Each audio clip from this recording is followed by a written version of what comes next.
All right. So today's class, as I mentioned, today's class is about how to read a home inspection report and more importantly, what to really worry about and what not to worry about, and how to really talk with your buyers about this.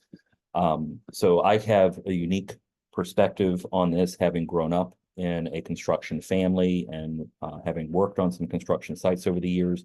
So I bring a little extra um, sort of extra insight to some of these things. Also, like you, Kathy, I've been doing this 20-ish years and have been to hundreds, maybe 1,000 home inspections. So have been through some really good home inspections, have been through some miserable home inspections, have had some really good inspectors, and I've had some really bad inspectors. So, and the one I use now, and this is not an endorsement, this is just an explanation. The one I use now is Curtis Midkiff with CR Inspections. He had been with not Pillar to Post, U.S. Home Inspect. US Home Inspect, US Inspect, yes. And he and I just we speak the same language, we get each other. He is in my mind very valuable, like many home inspectors are out there, that he is very sort of calm about these things and um, not overreactive. We all know a couple that are off the charts in their panicking. You know, if there's one wire out of place in the electrical box, they're thinking the house is going to burn down. It's like, no, that's maybe a $200 problem, and the house is not going to burn down as a result. So it's like, let's just, move beyond the panic and get back to life. So this is actually an inspection that I'm negotiating right now. House was built in the 1950s over in Norfolk, cute little split level. It has cedar shake shingles, vinyl replacement windows. Kitchen has been updated. One of the bathrooms has been updated. So there's some good stuff here, but there's also some very typical stuff that we would see of a house this age. So I typically start with, we have the summary. I typically start with the summary, and I typically jump to the safety hazards, right? Is there anything, in my mind, is there anything that poses a safety risk, such as fire or bodily harm? And then the next step below that is there anything related to property preservation? Is there an active leak? Is there a soft spot in the floor, like typically around a toilet, we'll see that. Is there something where the house is physically damaged, and if it continues to go on, it will make further damage, active roof leak, broken window, things like that, where the elements can get in, kind of thing.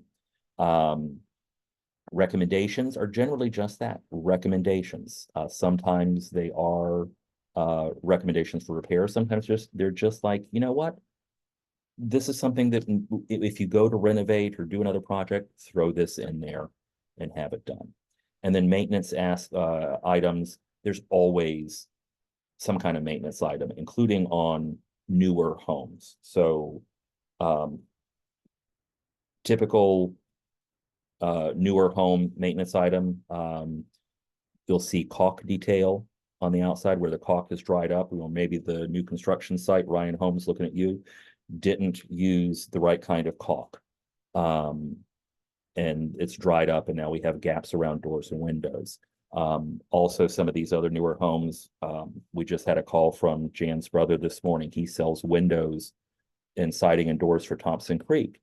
He's been down in Moyock a lot recently, and he's been working with people who own Ryan Homes. And these houses were built in 2017, 2018, and they're already having failed windows. And so he's talking with them about, sometimes $30,000+ worth of new windows to get better windows that are actually going to last a lifetime, kind of thing. So yeah, so moral of the story there is even new homes are going to require some amount of maintenance, so that an older home requires any maintenance should not come as a shock. So with the summary and a lot of the reports, if you click on the summary items, it will jump you down to the detail. But for here, excuse me, let's just look at some of the items here. So we have roof coverings. We have a low pitched roof. We have debris Roof drainage system. That's a fancy word for gutters. So we have stuff in the gutters, downspout disconnected. Another item, stuff in the gutters, right? That's very common. Flashings. This is one that we can see later in the report where the vent collars, the little rubber boots, have tar covering them. So they failed once before and have been repaired. Deteriorated trim, very common. Damaged siding, very common. Even with vinyl siding, you'll see that. Threshold not sealed. This is, and we'll see in the report, this is one that's almost as common as not having an anti-tip bracket on the stove. I've seen this in every single inspection I've had done this year. Exterior door lock inoperative, that could be a safety item, and we'll look at that. So there's all kinds of things in here that if we look at it one by one cumulatively, because we have like a page and a piece just in the summary of a 42-page report, it can be quite daunting to a buyer or a seller for that matter. I've had sellers that I've sent home inspections like this to, and they're like, oh my God, my house, who knew my house was so horrible? It's not, right? These are just observations. Not everything requires a repair. Not everything is really a problem. So some notes with notes of homes of any age. So GFCI in older homes, people like to flip out about that. A home has to be to code at the time it was built. And that's critical for you to know for your buyers. And this is a question you can ask your home inspector when you're in a 1950s or 1980s home and there's no GFCI protection in the kitchen. It wasn't required at the time it was built. Now, if there is an electrical upgrade in a kitchen renovation or a bathroom renovation, then it should be installed at that point. But if all you're doing is what I call plug and play, like if you take your typical bathroom and it's a 36-inch vanity, you can get one off the shelf at Home Depot, toilet off the shelf at Home Depot, new tub surround for your tub. That's all plug and play. You're not touching the electrical, then you don't have to upgrade the electrical, right? So that's this little quirk of some of the rules, because they'll all call out GFCI protection. And GFCI stands for ground fault circuit interrupter. If you don't know what it is, it's the ones that we typically see in the bathrooms when your hair dryer's gone on a bit too long and the electrical outlet pops and you press the reset button. That's your GFCI. AFCI is arc fault circuit interrupter, same kind of thing. Excuse me, allergies or whatever.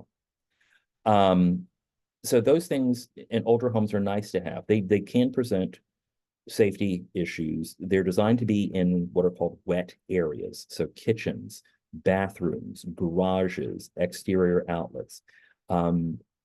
As a matter of home maintenance and upgrade, I would say, yeah, let's get them installed when the time is right. If you're doing other work, if you have the electrician out there installing a ceiling fan or, adding a light on a new light on the porch on the back of the house, something like that, let's go ahead and have them do it. But just know that the home only has to be to code at the time it was built. And the code just has some rolling things in it. Like I think bathrooms for GFCI came before kitchens having to have GFCI, things like that. Your inspector will know. Oh, let's go back to the top. Let me mention this. Whoever you use for home inspection, in Virginia, they must be licensed by the state of Virginia. This is a relatively recent phenomenon. I think it was 2018 or 2019 that the state said you must be licensed to be a home inspector, which I think is phenomenal. Beyond that, and I don't know if he has his credentials here or not. Yeah, so beyond that, you have, what is it, Kathy? It's ASHI, I think is one, American Society of Home Inspectors. They're INTERNACHI. They often will have designations from other organizations that manage and promote and oversee the industry, just like we do in real estate, right? We all are realtors, which, as we know, is about 97 steps above the average real estate agent. Beyond that, we could have a CRS designation or an ABR designation or something like that. So Curtis here in this instance, he is certified by Internaki, which is a home inspector organization. So you want to make sure they have some good kind of credentialing as well as a license. The home inspection addendum does allow for you to have non-home inspectors actually inspect the home, but you have to disclose that. I have one right now where the buyer's dad is a licensed contractor, and so dad is going to do the home inspection, and boy, won't that be fun. So anyway, so I said we look at safety items first, which are the red. So let's get back on track there. So red, and we want to see, are these things really safety items? Are they going to cause harm right now? So this item here, exterior door lock, is inoperative. This is an old home, and it has one of those sort of English type locks where you turn the thing, it pulls the pins back, you open the door, and then you release it, and the pins reset again. We couldn't get that to work. That potentially is a safety issue if you need to get out of the house in a hurry, right? So think about, a fire is broken out and you need to exit quickly. If you can't get that lock open, that's a problem. This kind of thing also pops up with the double key deadbolts. So think about like a French door on the back of a house. You'll oftentimes have a key on each side of that deadbolt. And we say it's for safety in case someone wants to break the glass and just reach in and unlock the deadbolt. But it's safety the other way too, because if you have to fumble for a key while there's a fire in the kitchen, you may not be able to get out of the house quickly enough. So the safety standard there is to have a knob on the deadbolt. And then the logical explanation for that is if somebody's breaking a window to get into the house, they're just going to continue to break the window to get in the house. If there is a criminal that wants to get into the house or some other ne'er-do-well that wants to get into the house, they're getting in. They're getting in. A key deadbolt is not going to stop them. Right. Right. A Chowini dumb is not going to stop them. So, just when you get that, it's like, well, this is safety. I can't have, a knob on the deadbolt. It's like, they're going to get in if they want to get in. You need to be able to get out when you need to get out, kind of thing. Another safety item that has the red dot there. The walkway has settled. We've all seen this where concrete walkways have kind of settled, either roots have upheaved and things like that. Typically, it's not really the end of the world. They say that if it's more than a 2-inch drop between the two pieces, that it is a trip hazard. Most home inspectors will say even any kind of settling with that, any kind of offset, that it's potentially a safety hazard. And that's how they always get away with their things. They say it might be, it's potentially, it's worth further investigation, and I don't blame them for that. It's definitely worth noting. The front stoop on the front of the house is missing a handrail. It's 4 steps up to the door, no handrail.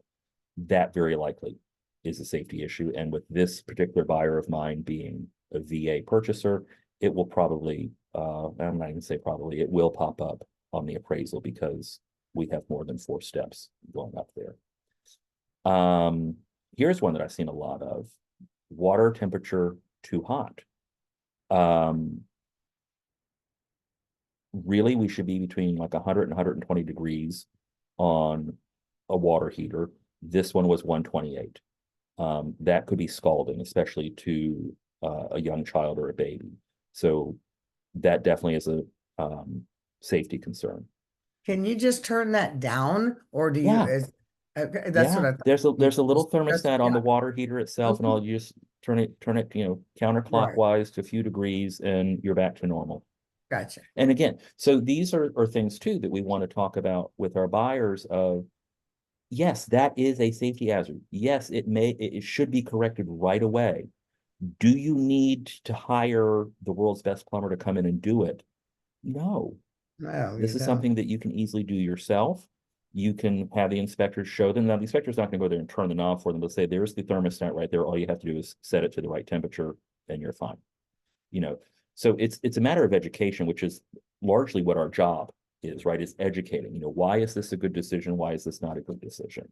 What does this mean when they say this, or when the lender says that?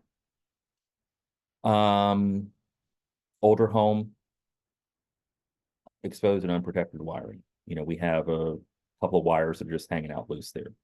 Not the end of the world, but should be fixed. Missing globe cover. I think this is in a closet. There's a light bulb on the ceiling with no globe around it. The thinking there is that if you break the light bulb, now you have exposed wires from the light bulb, and that could be a hazard. With a globe over the bulb, there's typically thicker glass than the light bulb.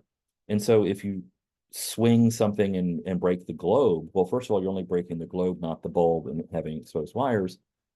But then you're also, you know, having to do 2 steps before you get to a real problem. First problem being you've broken the globe and now you have glass everywhere. Outlet loose in the wall. This is potentially a problem because a loose outlet could spark. You don't want that. Reverse polarity in an electrical fixture, a plug. That's just they have the wires reversed. Simple fix. You know, someone who's handy can do that. You don't necessarily need an electrician. GFCI we talked about. Smoke detectors. This is a big one for me. I have firefighters in the family. Even if you have smoke detectors in the house, if they're of any age at all, I personally strongly recommend you take the existing ones out and put new ones in, because the technology improves every few years. Dust gets in the old ones, which may obscure the sensors and things like that. We have some great ones. We have the Google Nest, the carbon monoxide and smoke detectors, and they're awesome. You can know on your phone if there's a problem. A couple of times when we've been cooking, we get a little alert, both from the thing on the ceiling, it talks to you, from the detector on the ceiling, as well as on your phone. Smoke in the hallway, which is where we have it outside the kitchen. Great, now I know dinner's done. So, you know, it gives you a little alert. And also, I've gotten the alert when I've not been home. And like, okay, Jan, is somebody cooking? Because we have a lot of smoke in the hallway, kind of thing. So you can get smart ones. You can just get newer battery operated ones, sort of old school, but the technology is going to be better. Carbon monoxide detectors. This is another one that is, this one I would consider a safety one. I don't even consider that a recommendation. Carbon monoxide detectors. Show me your hand if you have seen them where they plug into the wall. Does anyone know why that's bad? Where are most plugs? In the wall? Down low. Right. Carbon monoxide is an odorless gas. It starts filling the room from the top and comes down. Right. By the time it gets down to below your knee to set off that sensor that's plugged into the wall, you're dead. Yeah. So that's another reason to get, and this house has gas in it, so that's why I say I would recommend it as a safety item, not just a recommended item. So you can get dual smoke and carbon monoxide detectors. You can get separate carbon monoxide detectors. You can get the ones that plug in, but just make sure you have a plug up high. And you'll see that every now and again. You know, maybe behind the TV, there's an extra outlet on the wall or something like that. But anytime you have natural gas in the house, you should have a carbon monoxide detector. I am absolutely flabbergasted that any organization out there who controls any of these things allows for the plug-in ones to be sold still, because it's a false sense of security, right? Because they're too low. I don't even know if you could sort of, you know, marine crawl out of the house with it being that low, considering how much carbon monoxide could be in that room. Another safety item here, the sash balances do not align properly on one of the windows.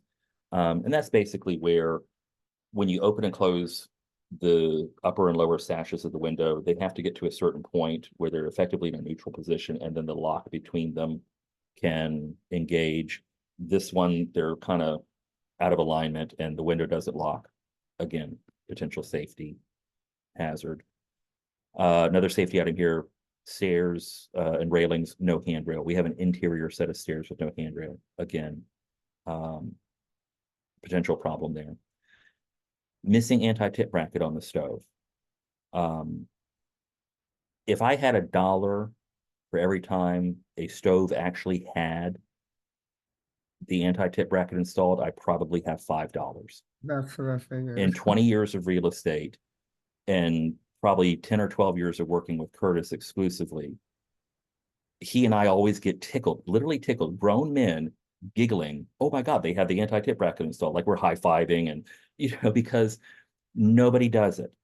And it is a safety issue. And most of the time, I'm a little dismissive of it if it's people without kids or whatever, because the anti-tip bracket is generally designed so that if you have the door open or a kid is trying to climb up things, they can open the door, step on the stove. There could be something on the stove cooking, and it could tip the oven and range over and scald them.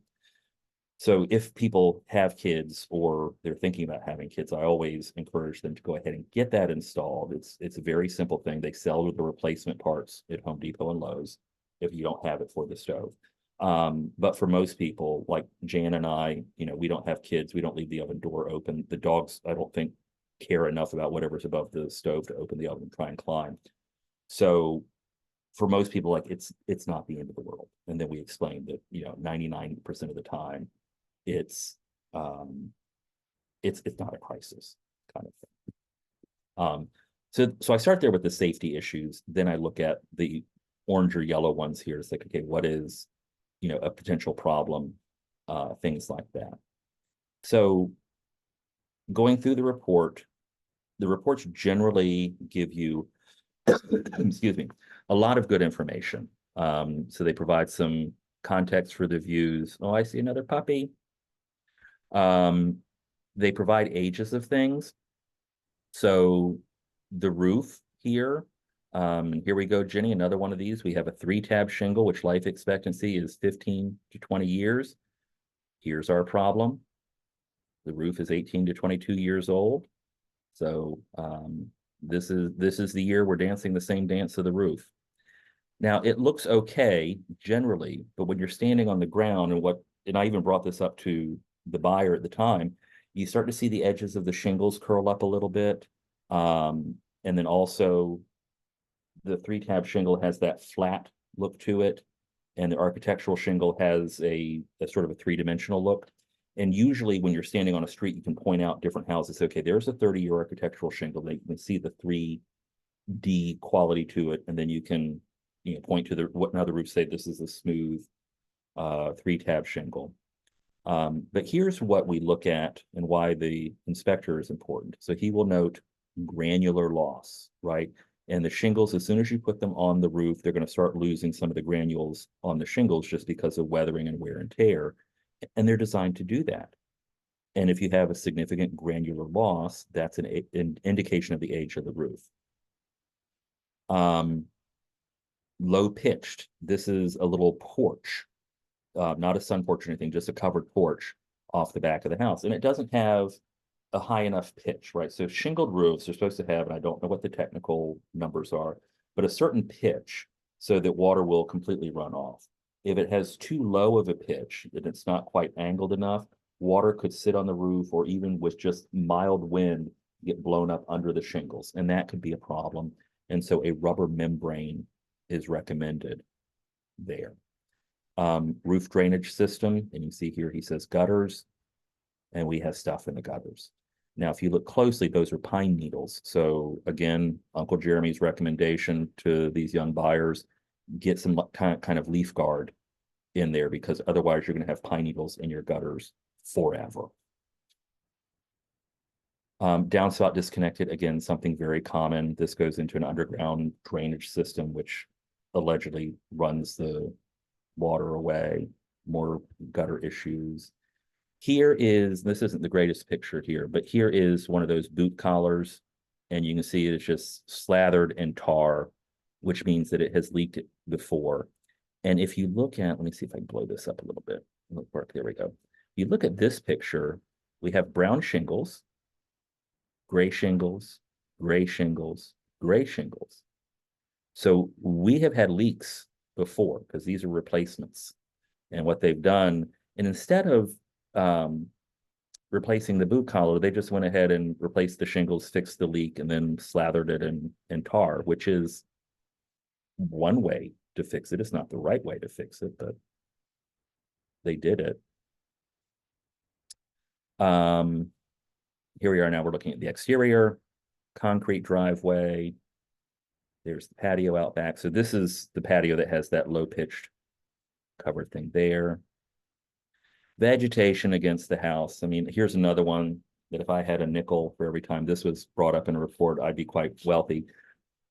The reason this is potentially an issue is because vegetation up against the house can harbor environments for insects, for rodents, birds, things like that, and then they can get into the crawl space vents, things like that. Or if you have any like dryer vent or something coming out from there. So you don't want to, have that environment for critters kind of things. Also, I'm not so worried about it with brick like this, but if it's vinyl siding, the bushes rubbing up against the vinyl siding could begin to wear the vinyl siding. So that's potentially a problem. Also, the shrubbery just needs to be trimmed up a little bit to look a lot better. That's where I would start with it. Like, well, first of all, let's make it look better. Very common problems around here, right? Wood on houses in Hampton Roads equals problems, right? Eventually at some point.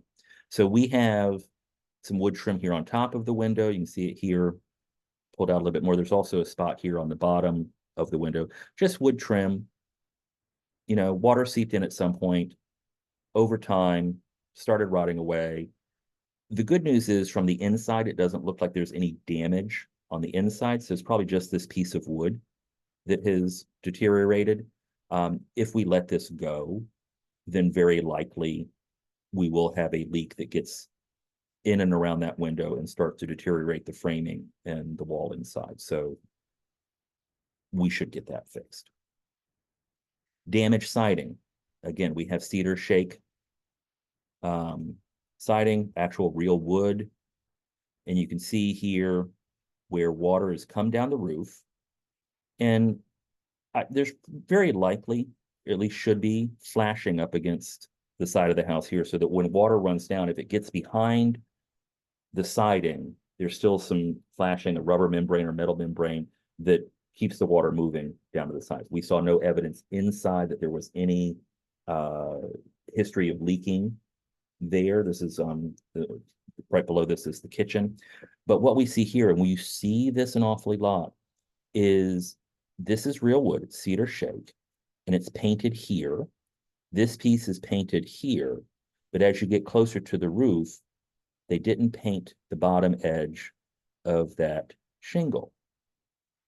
We see this, well, and what happened here is that untreated edge has wicked up moisture, right? So think about if you take a piece of paper and put it in a dish of water, it starts to soak up the water, right? That's called wicking.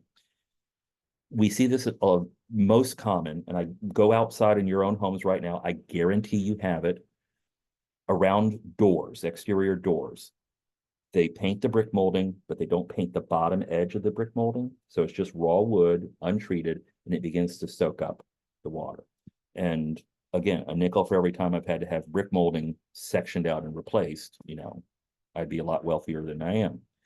So what's happened here is we just have some damaged shingles that need to be replaced. The good news is this is in an area where not everyone's going to see it. It's not like it's on the front of the house. This is on the back. So if you can't get the paint to match exactly right, it's not a crisis. But again, just a little bit of damage there. Threshold not sealed. Again, this happens so much this year. And really, it just needs a bead of silicone caulk right there. So easy. It's like $5 a tube. And you don't even have to be good at it to do it. Here's the exterior lock. So this is the laundry room back door, and that's that covered porch area out there. We could not get this little thing to work. We tried when we viewed the house. The inspector tried when he was there. Potential problem to get out of the house. Safety hazard. Oh my God, please don't trip over the heaved sidewalk of maybe half an inch, right? I've adopted a line from Curtis, our inspector, and people sometimes will shoot it back to him, which he gets tickled with. Curtis says there are two types of concrete in Hampton roads, the kind that is cracked and the kind that is not yet cracked. And that's about it, right? When we see driveways with cracks in them, we don't get upset about it. Now, if it's like a tree that has grown under it and it's heaved and looks like it's been bombed out, well, that's another story. And Jenny, you had this, I think, at your own home where trees had grown up and your driveway, you had to have four-wheel drive to get in and out of your driveway, I remember. That's a problem. But most of the time, there's a little bit of settlement, and it's what it is around here. You know, your driveway will eventually crack. It may take longer than some others, but it eventually will. Another home maintenance item, there should be some kind of sealant between the steps and the concrete walk, and you can see that there's not, and so therefore we have some vegetation growing. Here's that missing handrail going up there. Again, not the end of the world, but could potentially be a safety hazard. Crawl space. This is what we call a very nice crawl space. It is dry, it has a vapor barrier. Well, here's the attic, same kind of thing, nice and dry, nothing exciting there. Because this is a split level, we have quite a bit of space to operate in there. They did a lot of good things with this house. So the HVAC is only a few years old. They actually replaced the ducting, which is very smart. They paid extra for that, and I'm very happy for them to have done that. There's the furnace. Here again, age of unit 4 years old. The home inspection is good for these ages, not only just for documenting certain things, but you'll get questions from like the insurance rep from Dawn Kay or whoever you use for insurance. How old is the equipment? How old is the roof? If you're getting a home inspection, they're going to want to know how old the HVAC is. It's 4 years old. Great. We'll cover it all day long. HVAC is 30 years old. You know, give me some documentation saying that it's been serviced in good working order. Then we may consider covering it. So this is great just to have ages on those things. I will go back because we're in an environment where, you know, people can sell and make money every couple of years. So I'll go back to home inspections on houses like this one a couple of years on and say, oh, okay, how old was the HVAC when they bought it? Oh, it was 4 years. They bought it 2 years ago. It's 6 years now. You know, to help sort of frame the listing. Electric baseboard heat, nice little unit there. And I think, do we have the next photo? No, we don't have the next photo. There's a problem with it though. HVAC again, they do measurements on differentials, which is good. There's the thermostat, more of the HVAC. Plumbing. Have any of you all had clients that are like kind of wound up about water pressure in homes? It's got to have good water pressure, got to have good water pressure. This one's good, 77 PSI, 80 is sort of the max where you want to be. They document what the piping looks like, where the cutoff valves are. One of the things, here's the other thing. This house has copper pipes, right? Not every house in Hampton Roads does, but it's good to know that.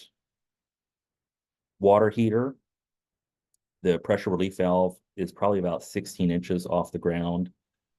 It's an easy enough fix that should be fixed because if the water heater with all that hot water in it needs to release pressure and blow out some water, it's going to spit it out of this valve. And if it's 16 inches off the ground and you happen to be in that room doing laundry, you're going to get 128-degree water splashing everywhere. It's supposed to go as far down to the ground as possible, maybe an inch or two off the ground, so that it hits the ground and just goes outward on the ground. The good news is it's only 2 years old, even though they did not install the pressure relief valve properly. Here's the temperature, 128 degrees. That's a bit hot. So we want to adjust the thermostat there. And let me show you on the water heater. Thermostat is right here on the bottom of the water heater. So easy enough to adjust. Here's your water shutoff under the stairs in the crawl space. That's good to know. There's your gas meter. Another common thing, the hose bib is loose in the wall. So if you could hear some knocking with water running through it, or if you're moving a garden hose around the yard, you could pull it and potentially break the pipe.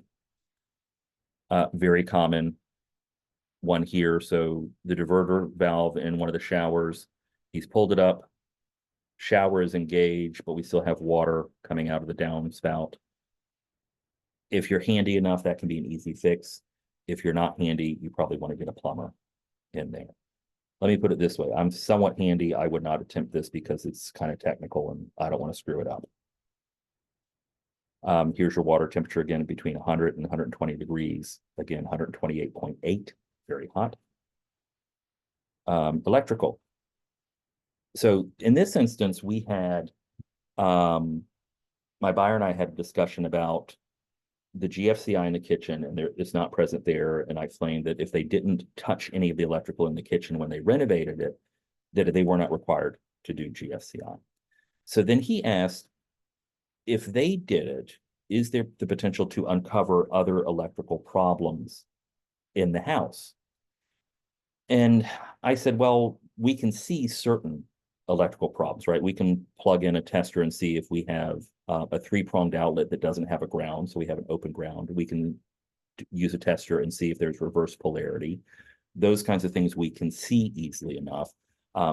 But there could be something happening in the wall that we won't know until we open the wall up, right? So there's always the risk of we don't know.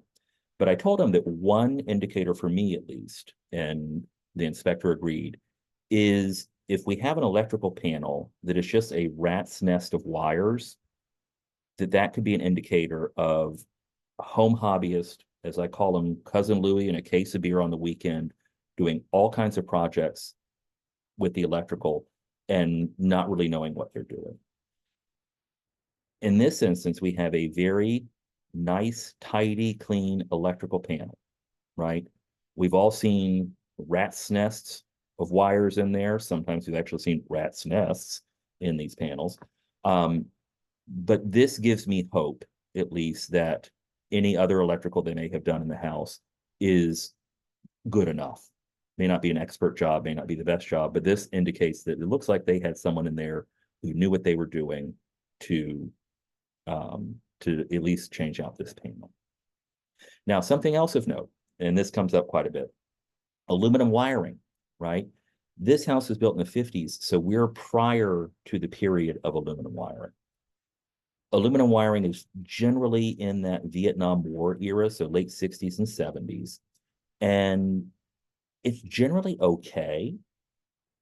But the problem we have with aluminum wiring is when you have aluminum wire that connects to copper wire, you could have the potential for a fire hazard or arcing because aluminum and copper do not conduct at the same rate. Now, you can put the two wires together with a special goo, and they sell wire nuts for them at Home Depot and Lowe's. They're purple, they're pre-filled with the goo, or you can get a little plastic bottle of the goo and do it yourself. It's an antioxidant to keep it from sort of reacting to each other. And that's worth noting because when you have aluminum wiring in the house, the wiring coming out of the walls is aluminum. The new light fixture or ceiling fan you want has copper wire. And that's really where you have the problem. Ideally, in a perfect world, just like you would get rid of knob and tube wiring in a 100-year-old plus home, you probably want to get rid of the aluminum wiring. At the very least, you'd want to make sure that when you replace fixtures, you use the right kind of aluminum to copper connections. Now, the good news is for both light switches and electrical outlets, they have aluminum rated switches and outlets where you can just take the new switch or outlet off the shelf from Home Depot or Lowe's, attach the copper wire right to it, or the aluminum wire right to it, and it's good to go. But you have to make sure that you're getting the aluminum rated outlet. Sorry, so that was one problem in a flip I sold. And my electrician went over there and he said if those outlets are UL, they have to be UL listed. Does that make sense? It does. So, yeah. But UL listed just means that it's gone through Underwriters Laboratory and that it's a safe electrical piece of equipment. UL listed does not mean that it is aluminum rated. right, but So it your doesn't have toaster to should be UL listed, meaning it's a safe electrical appliance, but it's not right, aluminum safe. They'll say on the package that it's aluminum right, rated. okay, Yeah, but UL is Underwriters Laboratory. Um, so here we're in the kitchen, two-pronged outlet in the kitchen. We've talked a little bit about that before. Oh, here we are, exposed wiring. So this is where we dock the cellar points for a nice renovation. So this is a new bathroom they created. They put in this nice little wall-mounted space heater, but then they just have this random wire coming out and going into the wall. I assume it goes to the electrical panel, don't know where it goes through the wall, but really this should be in conduit, especially because this is in a bathroom. And you want to make sure that there's no risk for nicking that wire or anything like that that could present a shock hazard or a fire hazard. Missing glow cover here above the back door on the porch. Easy replacement. They're probably like about $8 or $10 at the hardware store. Outlet loose in the wall. This is not outlet loose in the wall. This is just outlet flying free. This is the dryer plug, and it's just, flapping in the breeze, as it were. Reverse polarity, very common when people replace outlets because they get confused which wire goes where. All you do really, if you're handy, reverse the wires and you're back to normal. More reverse polarity, no GFCI protection. So GFCI protection should be outside. We're here in the bathroom. No GFCI there. We have it in one of the bathrooms where it doesn't trip. So that's definitely a safety hazard. If you have it, it should work. If you don't have it, it may be that it wasn't required. Bless their hearts, they tried. There had been a smoke detector there. This is actually in the kitchen. I do not recommend that because even if you have anything that smokes a little bit, it's always going to be going off in the kitchen. So move it down the hallway a little bit better. Carbon monoxide, we talked about. Fireplace doesn't exist in this home. Attic and insulation. So here we have blown cellulose insulation.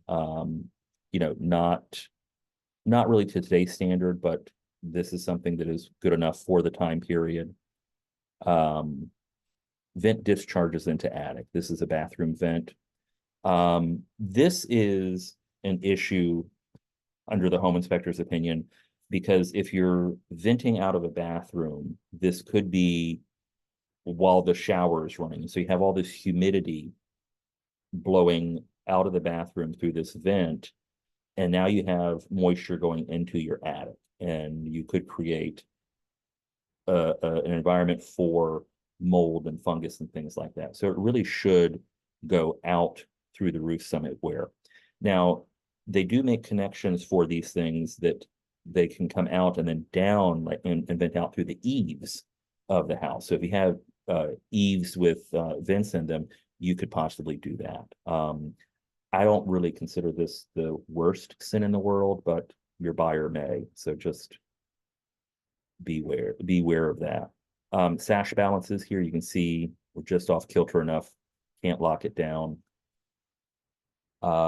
Damaged screen. We probably had about a 20-minute conversation about this screen when we saw it. I'm not going to recount the entire 20 minutes, but I'm going to spend a little bit of time on screens because of VA loans. So I had an issue over in listing over in Caroline Farms a number of years ago, and the appraiser for the VA cited holes in the screens as a problem. And I was there with the appraiser at the time, and how we did not get docked on anything else when he said this, because he said there are holes in the screens and that's a problem. And I snapped back. I said, that's kind of how they work, isn't it? You know me, little snarky. And he kind of sighed, rolled his eyes, and pointed out, no, there are pock marks in the screen, like branches that hit the screen, things like that. Okay. all he was looking for, they sell like these little 4x4 adhesive screen patches at Lowe's and Home Depot. Put that on, you're fixed. This one is loose in the frame. We're actually totally out of the frame and can probably be put back. That will likely get cited in a VA inspection. Now, if you flip this around the other way and look at it through the eyes of the seller, when you're at your listing appointment and you see that the screens are damaged, or you see that there are some screens here and no screens there, here's your cheat. Have the seller take all the screens out of the windows and put them in the garage or the attic. That serves two purposes. One, just like in new construction, they don't have the screens in the windows because now you have completely unobstructive, beautiful views out of the windows, right? If you look at your windows now in your house, you probably have a lower portion with the screen on it, and it's kind of a fuzzy gray view out the window, and up above, much clearer. So if you take the screens out, you now have a nice clear view through the upper and lower portion of the window. Also, if you have damaged screens or you're missing some screen frames, if you take them all out and they're all in the garage or the attic and someone asks you about them and say, hey, everything we have is in the garage. Great, wonderful, thanks so much. Now you're done. There's no question then in the buyer's mind or the buyer's agent's mind of, well, why does this bedroom have screens and that one doesn't? Where are the screens? We're not buying this house unless you have the screens. Just take them, put them in the attic, put them in the garage. Thank me later. Here's another one. We see this all the time. And this is one that I do have a lot of expertise in because I grew up in a plastering company. We've seen this a lot, right? Where we have a crack along the seam in the plaster, either in the wall or the ceiling. If it's essentially a straight line, that's almost always what it is. And I don't know if you can see in this picture very well, they have tried to patch it, and you can see that the joint compound is not nearly as good a job as the original ceiling. This is something that's going to keep popping up time and again, despite how many times you patch it. It's not really an issue. It is not a settlement crack, but it does pop up and it looks kind of ugly, and really your buyer's just going to have to live with it. No handrail on the inside. We talked about that one earlier. Built-in appliances. So really all they're doing here is testing, number one, to make sure they work, and number two, just to document, what the appliance is and things like that. This comes in handy with your home warranty. So if they say, oh, well, your dishwasher is 20 years old and, we have no idea how it could ever possibly have worked. Well, it's like, no, it's, here's the home inspection report where it said, yeah, it worked at the home inspection. So, we don't know what's going on, and that's why we have the home warranty.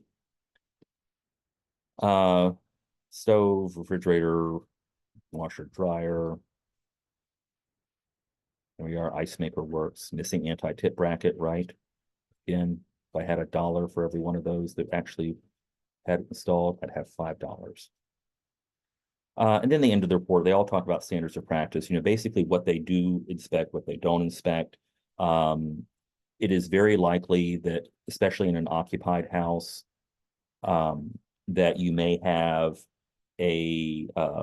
you go to walk through and there's an outlet that doesn't work. It could have been behind a sofa or something. Home inspectors are not going to move furniture to get at an outlet. It doesn't mean that we can't.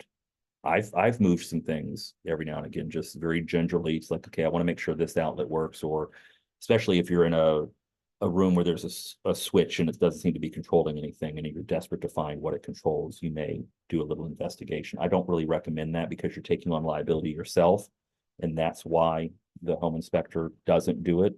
But just like with our consumer disclosure information form, where we talk about how we're not contractors, we're not plumbers, we're not structural engineers, they have the similar kind of disclosure in their report saying that they just identify problems and they recommend that people come and look at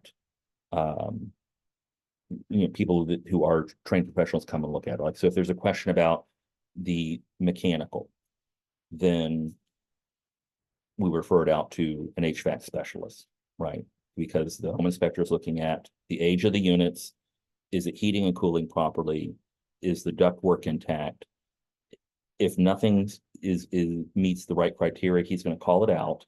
And then we get an HVAC company in there to say, okay, yeah, this needs to be repaired, or you know what? Yeah, our readings are fine, kind of thing. So, you know, that's just kind of how it is. The home inspectors are not perfect. Even with Curtis, I've had professionals go in behind him within the various trades and say, oh, no, this is fine, or oh, he missed this, right?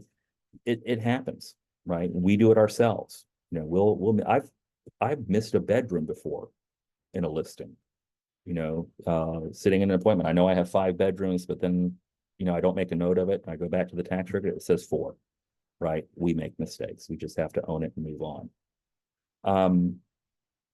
So I guess in wrapping up all of this, the main thing to talk about with your buyers is everything is fixable, right? It may take a lot of money to fix it, but everything is fixable, right? We have seen plenty of houses that look like they are beyond repair and they bring them back to life, right? Everything is fixable.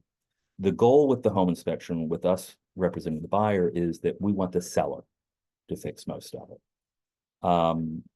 My thinking on home inspections is that I'm looking for equitable solutions to problems. I don't want to nickel and dime. If there's a faceplate missing on a light switch, I don't want anyone to have to hire $100 electrician for a service call to install a $3 light switch cover, right? That's not equitable. If we have an electrician out there for other things, let's throw that on. But here again, I don't want to call an electrician out or a plumber out if it's something that is a handyman type problem, or if it's something that the buyers are comfortable fixing themselves, right? Because sometimes these buyers surprise us. They can be very handy people. They may be related to very handy people. I have one right now. The husband's dad is a carpenter. He's like, I can fix all the rest of this. Great. Now we don't have to worry about anything related to carpentry because dad can fix it. So, you know, ask those questions. Do you feel comfortable taking on this project yourself? What is your skill set? If they're like, oh my God, I have no idea what I'm doing, that's fine. We'll have someone come in and take a look at this, right? You know, we have a lot of people that are very confident with what they do, and they may surprise you. You know, you look at my mother, for example, you know, she gives Bob Vila and HGTV a run for their money every time she goes into Home Depot, right? You wouldn't necessarily look at her and know that she ran a construction company in the 80s and 90s, but she did. And so therefore she scares a lot of people, you know? So anyway, do we have any questions about home inspections? Are we finding these classes helpful? I'm just trying to get back to the basics and very elemental on these things, and hoping that, you know, maybe at least I'm providing new ways to think about these things, new ways to explain. Yes, I think it's very helpful. The one thing, and maybe I had stepped out when you were talking about this, but Mhm. I know at some points in the year, Curtis or whomever, they can't check both AC and heat because of the temperature outside, especially if it's a heat pump or anything. Can you just briefly, like in 1 minute, talk about that? Yes. So specifically, you're talking about a heat pump system, which is a reversing system. So a heat pump is designed to either push cool air in to a space or pull cool air out of a space. And depending upon the temperature outside, we can't get a differential enough to indicate which way the cool air is going. So, and I don't know precisely what the temperatures are, but if it's a cool day like today and it's 45 degrees outside, we're not getting any reading on the AC, but we can run the heat. We therefore, on a heat pump system, assume the AC works, because if the heat works and the system is a reversing heat pump system, then under the right temperature, you reverse it and the AC should work, right? If it works one way, it should work the other. Now, having an HVAC company come out and test it, they can put different gauges on it and test pressures and refrigerant levels and things like that. They can be much more precise, but home warranty companies will cover it if they say at the inspection, everything was working fine, because the heat pump should be at the reversing system. Now, if you have a separate like gas furnace and condenser unit outside, here again, the furnace will work. You can't test the AC because you can have it blowing at 60 degrees. It's going to be warmer than the 45 degrees outside. So it's hard to test those kinds of things. So that may be something that, if everything seems to be adequate and running okay in the home inspection, always encourage the buyer, the new homeowner, to have someone come out and service the heating and cooling system at least once a year. And I always tell them, I said, this is just like changing the oil in your car, rotating the tires in your car. It's preventative maintenance. It's something you need to do on a regular basis to prolong the life of the equipment, right? And really, the HVAC system is the only thing that we can do that with in our homes to prolong its life. You know, people talk about they can drain the water heater and do that. That really doesn't do anything, right? You're just wasting 40 gallons of water twice when you do that. So, you know, the HVAC is the only thing really that we can prolong its life. And the story I like to tell is, in a townhome we had in Washington Square years ago, the system was 34 years old before it died. And we had a home warranty on it for many years, and it finally died. And I kid you not, every time I'd walk out in the backyard, I'd kick the condenser unit, just please die, so so I don't have to renew the home warranty next year. And it finally did. They replaced it, and the home warranty saved us, I don't know, $7,000, something like that.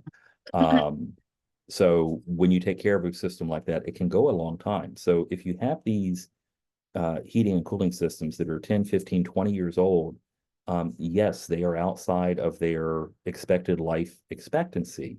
But that's not the end of the world. You know, if you take care of these things, they can go for quite a while. So that's the moral of the story. Any other thoughts or questions? Oh, it's Kim Ackes on here. I thought it was Kim Green on here, because she's usually the one that shows up as Kim's iPhone. So thank you, Kim, for your note in the chat. Any other questions? Kathy, did I leave anything out that you've seen? I mean, we see these things all the time. It's fairly run of the mill at this point.